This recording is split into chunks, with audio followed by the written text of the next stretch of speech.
This is Miss Boo.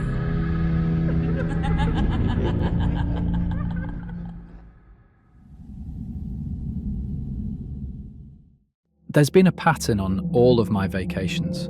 It's not the places I go, not the people I'm with, not even how I get there. It's the hitchhiker.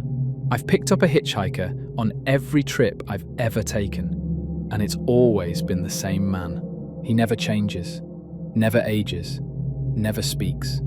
Hell, he doesn't even smell like anything. Just the same man in a red jacket, standing on the side of the road. The first time I saw him, I was 5 years old, sitting in the back seat while my parents drove us to Disney World. I remember being excited, Mickey Mouse, the rides, all of it. But on the way there, we kept passing this man, over and over again. Same spot, same stance, thumb out. We must have passed him a dozen times before my dad finally stopped. The man walked up, opened the door, and sat next to me. Didn't say a word. "Hi," I told him. He didn't respond. And that became normal. Every trip, every vacation, he was there. No one ever talked about it. It was just something that happened. I thought it would stop when I grew up, but it didn't. When I was 18, I went on a trip with friends, and there he was again.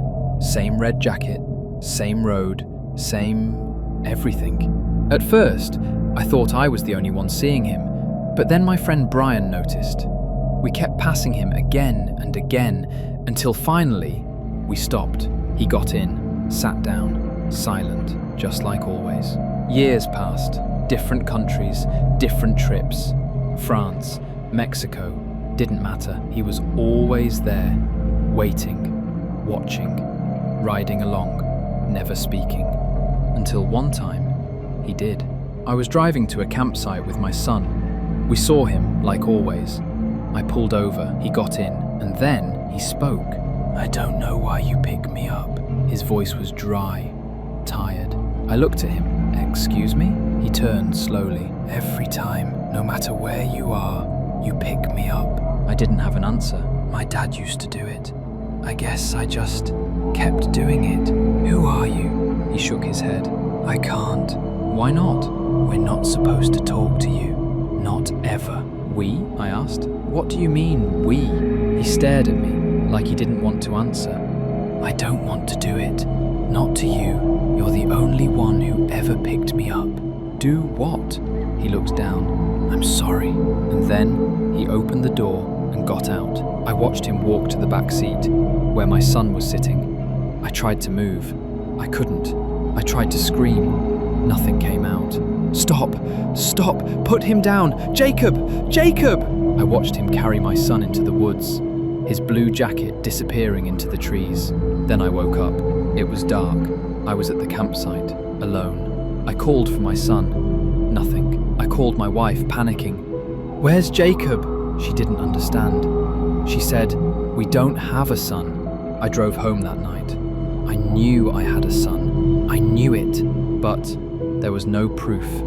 No photos, no clothes, nothing, like he never existed. Months passed before I went on another trip. I didn't want to, but I had to know. This time, I didn't see the man in the red jacket, just one hitchhiker, a young boy, standing on the side of the road, wearing a blue jacket. He looked familiar. I didn't stop. I kept driving. And as I passed him, I saw him turn his head and slowly raise his thumb, just like the man in the red jacket used to do. The next morning, there was a red jacket hanging on the back seat of my car. I don't remember putting it there. I don't remember stopping. And now, every time I look in the mirror while I'm driving, for just a second, I don't see myself. I see him. Dead bodies stopped bothering me around my 4th or 5th one. Nowadays they're just nameless corpses I have to put my hands on. Jaywalkers smoked by cars, cardiac arrests, overdoses, you name it, I've seen it. And I'll be honest, I probably joked about it. I know, I'm an arsehole. I'm starting to think I deserved this. This all happened a week ago. My crew got called on a welfare check. Neighbour hasn't been seen in days. Standard stuff. When I took my place to force open the front door, I had already ignored the first clue that something was wrong. The welcome mat greeted me with a, "May all those who enter as guests leave as friends." But but the jagged and aggressive symbol carvings on the doorframe told me to stay out. But I entered anyway, splintering the door open with a harrowing crack. The door creaked gingerly, asking me if I was sure I wanted to come in. My flashlight beam pierced the pitch-black living room, darkened by old newspaper slapped across the windows. My light caught the dull shine of animal bones strung from the ceiling. Around the room, the carcasses of small animals were crudely nailed to the wall, all forming concentric triangles. What in the fuck? I turned back to my crew, nodding my head towards the open door. Our probie for the day, Andrew, was the first one to briefly poke his head in. "Nope, I'm okay. This is some Blair Witch shit." "Nah." I scanned my flashlight across the room. They just have a shitty interior decorator. I took one step in and immediately recognized the stench of death. Now, I don't know if you've ever smelled death, but it's a scent you don't ever forget. I huffed and brushed a chicken bone out of my face. "Hey, LT, possible DOA."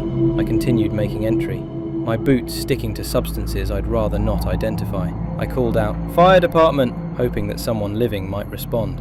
I followed my nose deeper into the house, pretending not to notice the symbols splattered on the wall in dark crimson paint.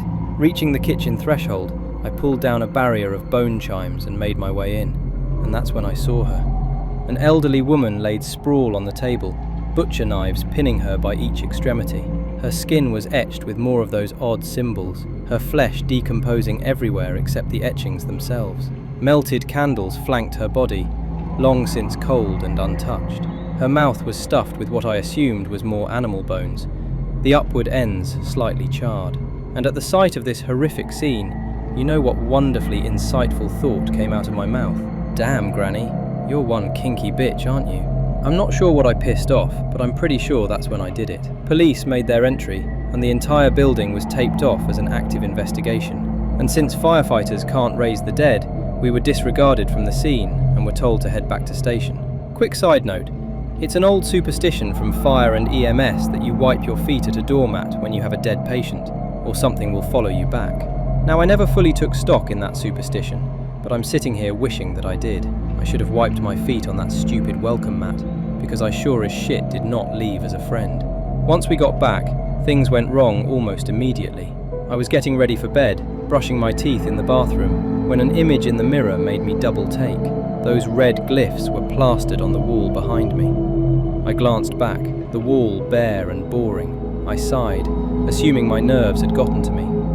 No sooner had I turned back around before the mirror leapt off the wall and shattered on the floor. "Motherfucker! You alright?" My crewmate, Alison, called from the hallway. "Yeah, I'm good." I set my toothbrush down and searched for the broom. Damn mirror fell off the wall.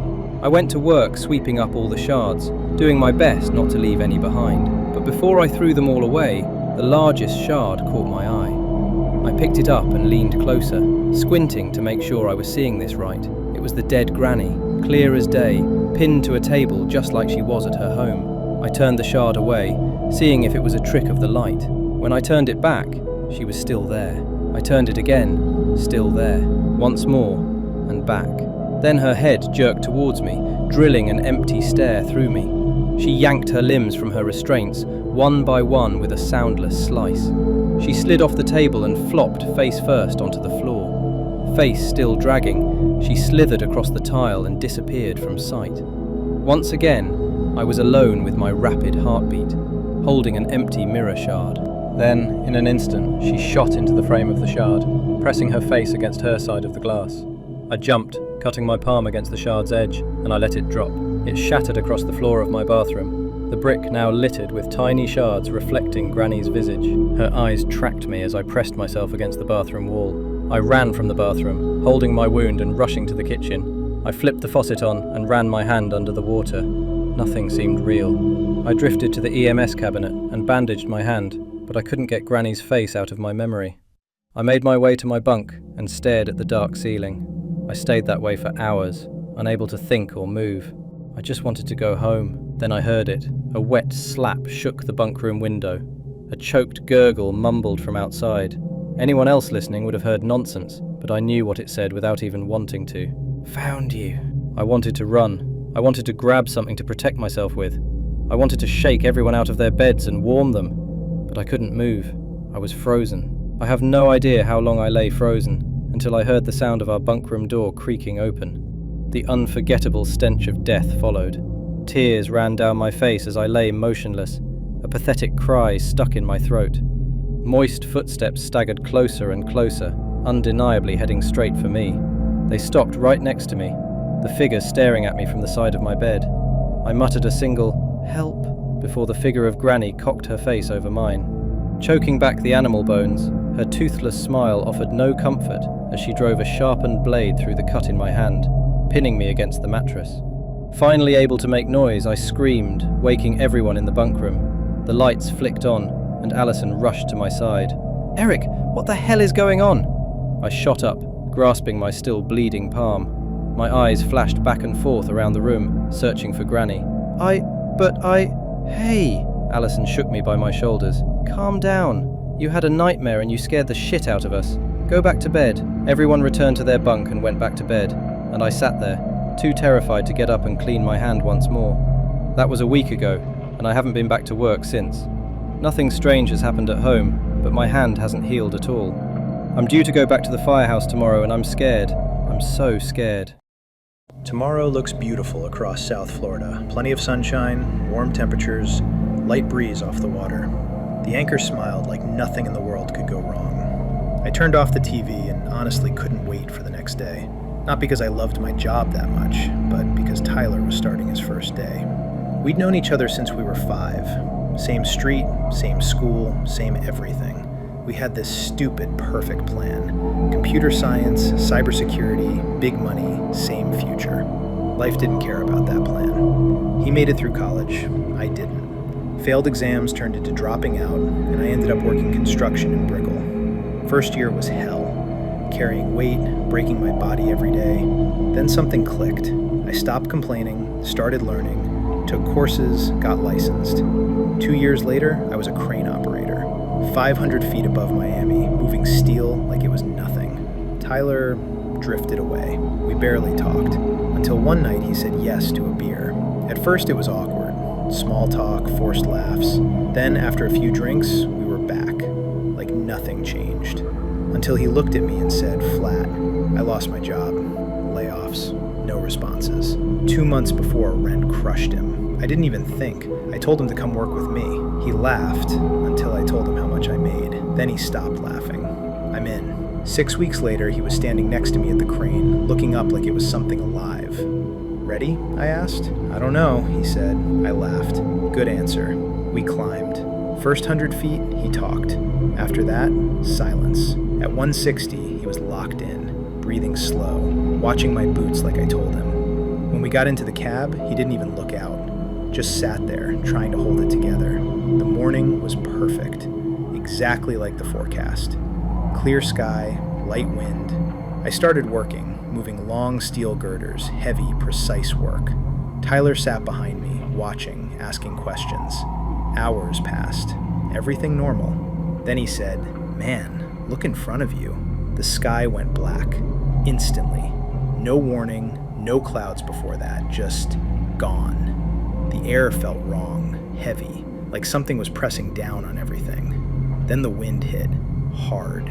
Indicators jumped from 12 to 45 in seconds. Another gust slammed us sideways. The whole cab moved like it wasn't attached to anything. Radio exploded. "All cranes abort lifts immediately." I still had a load on the hook. 8,000 pounds of steel swinging in the air. I tried to set it down. No chance. Too dangerous. I switched to weather vane mode, released the brake, let the crane turn with the wind. That was the only thing keeping us alive. Lightning struck nearby, then closer. The whole cab shook. Tyler stood up. "We're getting out." I grabbed him, told him climbing down in that wind would kill him. He sat for a second. Then the door opened. I turned. He was already outside. I moved, but I felt it before I got there. That static in the air, that metallic taste. Then everything went white. The strike hit us directly. I woke up on the floor. Couldn't hear anything but ringing. Could taste metal and burning. Tyler, he was outside. I checked the ladder. Nothing. Just clouds. I shouted his name. The wind took it. He was gone. Then the load broke loose. I heard it hit something below. screaming on the radio. I knew what that meant. I brought him here.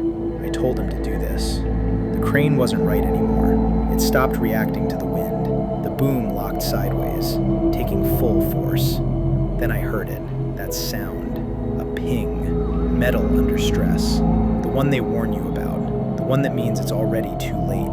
The tower started leaning, not swaying, leaning. The glass beneath my feet cracked. The whole structure vibrated like it was about to tear itself apart. I looked down through the lower window. The bolts were warping, fresh metal shining where it shouldn't. I knew exactly what happens next. One fails, then the rest.